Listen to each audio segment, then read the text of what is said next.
ہمارے چینل تبلیغ T V کو ضرور سبسکرائب کریں اور نئی اپڈیٹس کے لیے گھنٹی کے بٹن کو ضرور دبائیں۔ حضرت کچھ خواتین حافظہ بھی ہوتی ہیں تو کیا وہ قرآن و تراویح کی جماعت کرا سکتی ہیں؟ قرآن و سنت کی روشنی میں بتائیں۔ امام حنیفہ نے یہ کہ قریب نزدیکی عمل مکروہ کیوں ہے؟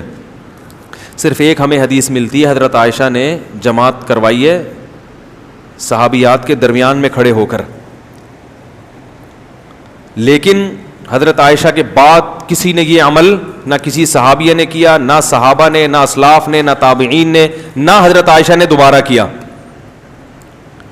تو اس سے علماء کہتے ہیں کہ نماز ہو تو جائے گی مگر یہ عمل پسندیدہ نہیں ہے، کیونکہ کہیں بھی نہیں ملتا کہ ایسا ہو۔ اگر یہ جائز ہوتا، اچھا عمل ہوتا، باعث ثواب ہوتا تو یہ امت میں چلا آتا۔ تو ابتدائی اسلام میں کچھ کام ایسے ہوئے ہیں جو بعد میں منسوخ ہو گئے، تو حرام ناجائز نہیں کہتے مگر مکروہ تنزیہی ہے، ناپسندیدہ ہے، اس کو پروموٹ نہیں کرنا چاہیے۔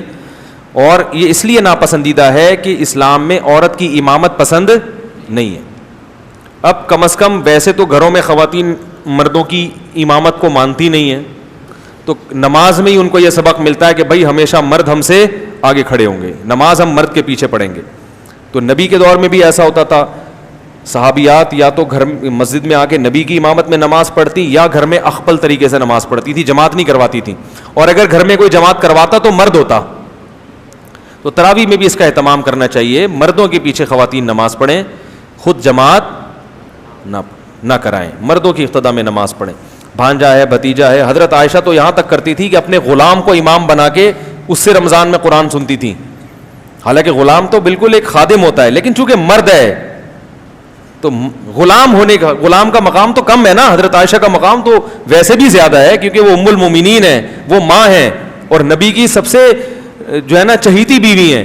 اس کے باوجود ایک غلام کو آگے کر کے اس سے نماز پڑھوائیں گے، تم امامت کرو اور ہم تمہارے پیچھے نماز پڑھیں گے۔ تو اس میں اللہ نے مردوں کو فضیلت دی ہے کہ وہ امامت ہو۔ تبلیغ میں دیکھ لو، خواتین کی جماعت جب نکلتی ہے تو ان کا امیر بھی مرد ہی ہوتا ہے، حالانکہ وہ پردے میں ہوتا ہے، اس کو بات کرنے کی اجازت نہیں ہوتی خاتون سے، لیکن الگ سے خاتون میں کوئی امیر نہیں بنایا جاتا۔ تو یہ وہ شریعت کے مزاج کی رعایت کرنے کی وجہ سے، تو اس لیے جو ہے اس میں بھی اس کا خیال کیا کریں کہ جو حافظ خواتین ہیں وہ ویسے ہی دہرا لیں اپنا قرآن، یا اکیلے پڑھیں۔ تراویح جماعت کرنے کی کیا ضرورت ہے ان کو؟ تراویح اکیلے پڑھیں، وہ اپنے اخپل طریقے سے جو ہے وہ اپنا اس میں قرآن دہرا لیں۔